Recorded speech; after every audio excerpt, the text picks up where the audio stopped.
Hola, soy Noemi García y me uno a la causa Octubre como el mes de la cultura por la no discriminación impulsada por la COPRED. Gracias a Libro Club Revolución por invitarme a leer este relato de Mark Twain titulado Príncipe y Mendigo. En la misma ciudad, el mismo día y a la misma hora, nacieron dos niños que se parecían como dos gotas de agua. Pero uno vino al mundo en un tugurio y el otro en un palacio deslumbrador. Uno era hijo de un pordiosero que se emborrachaba y el otro era hijo del rey. El primero se llamaba Tom y el segundo Eduardo. Tom se crió en el barrio más sucio. Su familia vivía en la mendicidad y la vieja abuela pronto enseñó al niño cómo había que extender la mano. De este modo, el pobrecito, apenas llegó a la edad de la razón, fue enviado a mendigar por las calles de la capital, y si por la noche no volvía a casa con una buena cantidad de dinero, su padre le pegaba, a pesar de las lágrimas y de la intervención de su madre, que también era una víctima de su marido.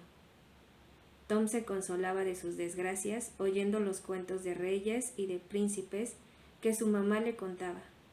Y sobre todo le gustaba oír hablar del principito que habitaba en el palacio, y que tenía su misma edad.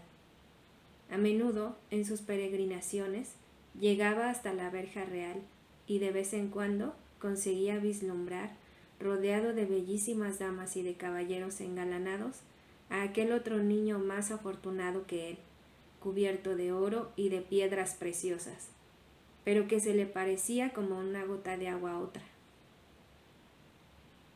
De tanto pensar en el principito y de sentirse semejante a él, terminó por creer que él también era un príncipe. Durante el día, cuando jugaba con los muchachos de su misma edad, adoptaba actitudes regias que dejaban asombrados a sus compañeros. Asumía los papeles más importantes y la dirección del juego. Y en suma, era un monarca entre aquellos otros andrajosos. Por la noche, cuando se tendía en la sucia paja que le servía de yacija, soñaba que verdaderamente era un reyecito, que habitaba en un palacio magnífico y que estaba rodeado de solícitos caballeros. Pero después venía el triste despertar, a poner en fuga aquellos sueños dorados, y él se encontraba de nuevo en su sucia casucha y oía la voz dura de su padre que lo llamaba perezoso y gandul, y lo lanzaba a su triste trabajo de mendigar por las calles y la plaza. Un día, habiendo ido Tom una vez más junto a la verja del Palacio Real, vio a pocos pasos más allá de los barrotes un grupo de caballeros que rodeaban obsequiosamente a un muchacho vestido con una riqueza inaudita. Enseguida lo reconoció. «¡Es él!», exclamó. Pero en aquel preciso momento sintió que lo cogían por el cuello y que una voz le gritaba: «¡Vete de aquí, vagabundo!». Era uno de los guardias que estaban de centinela ante el palacio. Pero el principito vio al niño al otro lado de la verja, vio la acción del centinela y dijo en voz alta: «¡Que no se marche! ¡Dejadlo entrar!». Y así el pequeño mendigo entró en el palacio y fue recibido por el príncipe en sus habitaciones particulares. Eduardo lo trató como a uno de sus iguales. Le dio de comer manjares que el otro ni siquiera había soñado, le hizo preguntas acerca de su vida, de sus juegos y de su familia. «¡Qué hermoso debe ser!», terminó diciendo con un suspiro. «Qué hermoso debe ser vivir como un pobre mendigo, andar libremente por la ciudad, echarse al suelo, rodar por el barro, jugar con los otros niños. Si supieras lo fastidioso que es ser príncipe». Después, una idea pareció abrirse paso en el cerebro del hijo del rey, una idea estrambótica que lo divirtió mucho. «Enseguida, Tom, desnúdate», dijo. Tom, asombrado, obedeció al príncipe. Antes de un minuto, el pequeño mendigo estaba adornado con el terciopelo, la seda y las plumas del príncipe, y el príncipe estaba envuelto en los andrajos de su pequeño compañero. «Y ahora, quédate aquí hasta que yo vuelva», dijo el príncipe. Y salió de la habitación, salió del palacio y desapareció en la gran ciudad. Tom se quedó en el cuarto del príncipe, pero las horas pasaban y éste no volvía. Al fin entró un dignatario de la corte que se inclinó con respeto ante él y lo llamó Alteza. Tom protestó. Dijo que no era el príncipe, que era hijo de un pobre mendigo. En vano. El dignatario movió la cabeza. Preocupado llamó a otros cortesanos, hasta acudió el rey en persona, que no dudó ni por un instante en reconocer a Tom como su propio hijo. Y todos estuvieron de acuerdo en decir que, por un triste accidente, el príncipe se había vuelto loco, pero que a toda costa había que ocultar la noticia, porque como era el único heredero, un día tenía que reinar. Fueron consultados los mejores médicos del reino, que oyeron con respeto y paciencia lo que decía el supuesto príncipe, y prescribieron una larga lista de medicinas. El pobre Tom no se atrevió a protestar más y trató de acostumbrarse a su nueva vida de príncipe que parecía haberle sido reservada por el destino. Un día, el rey enfermó gravemente y murió.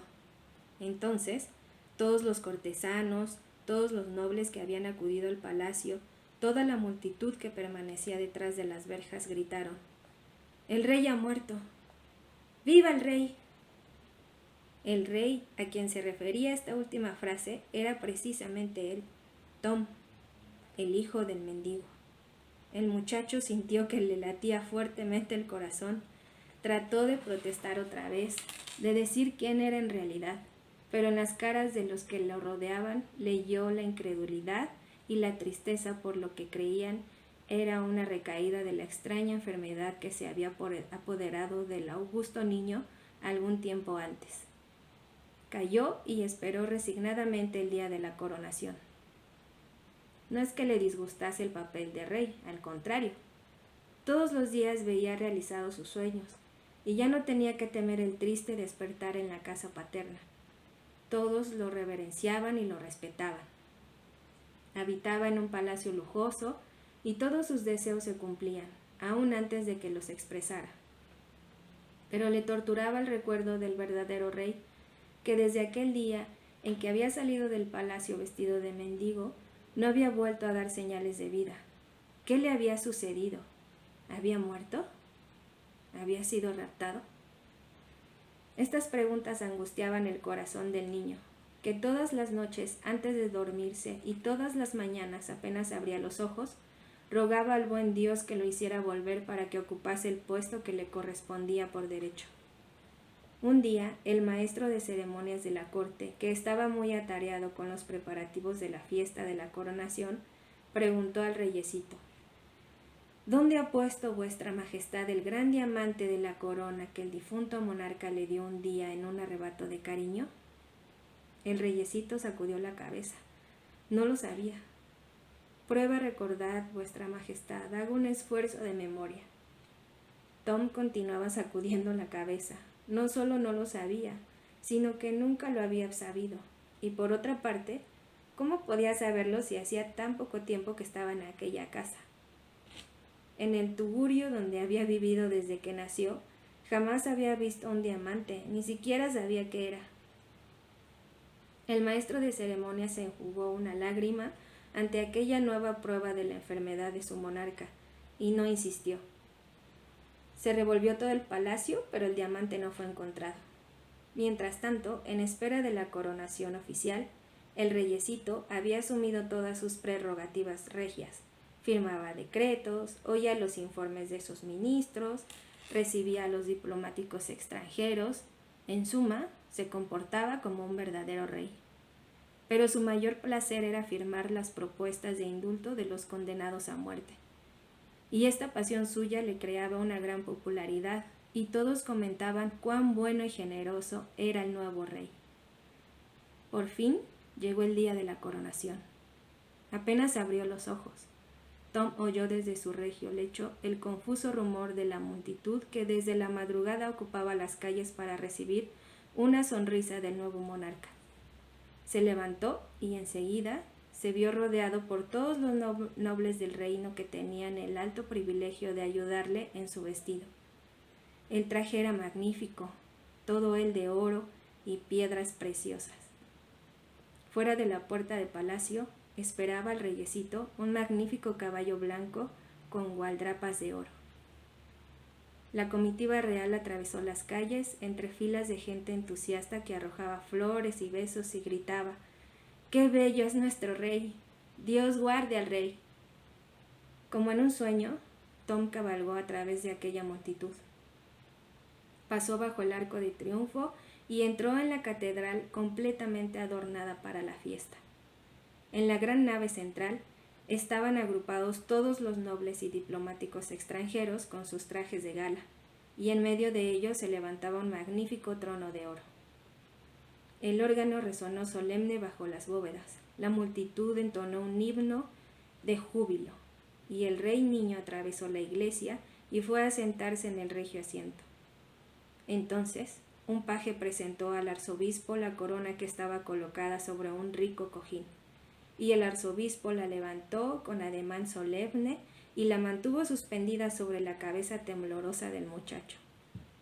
Pero en aquel preciso momento se oyó un grito, y un muchacho harapiento, descalzo, demacrado, un pequeño mendigo, consiguió pasar a través de la guardia y se presentó ante el trono.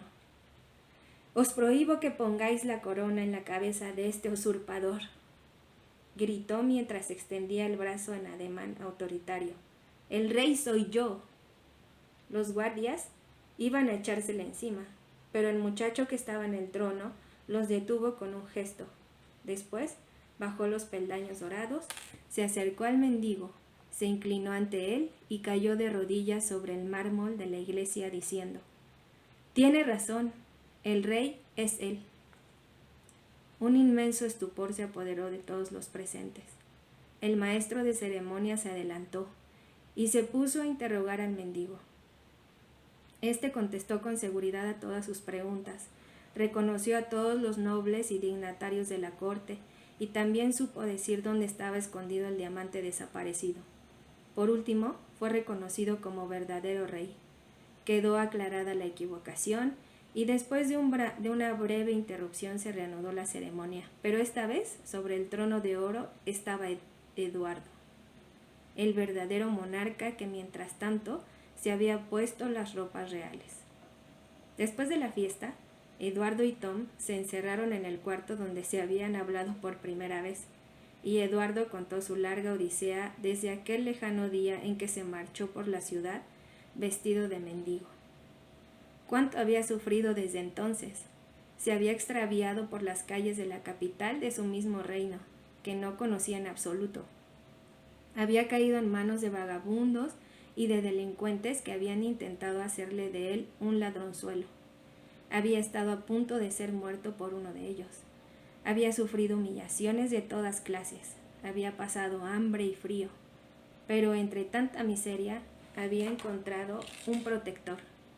Mirabel, un buen hombre, pobre como una rata, a quien él, en agradecimiento, había nombrado duque. Por último, después de tantas peripecias y de tantos tormentos, había conseguido llegar a tiempo para la coronación. Pero me satisface haber sido pobre, haber visto la miseria de cerca. Ahora conozco los sufrimientos y sé cómo hay que sobrellevarlos, dijo el pequeño rey. Tú, Tom, me has sustituido muy bien.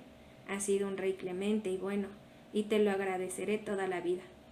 Por esto he decidido que te quedes a vivir para siempre en la corte, a mi lado. Seremos amigos, y tú me aconsejarás en los asuntos del reino. También me ocuparé de tus padres. Les daré mucho dinero para que no sufran más y no se vean obligados a mendigar por las calles y plazas. Aquel mismo día, el andrajoso Mirabel fue llamado al palacio, vestido de duque y solemnemente obsequiado por toda la corte. Y el nuevo rey Eduardo quiso abrazarlo.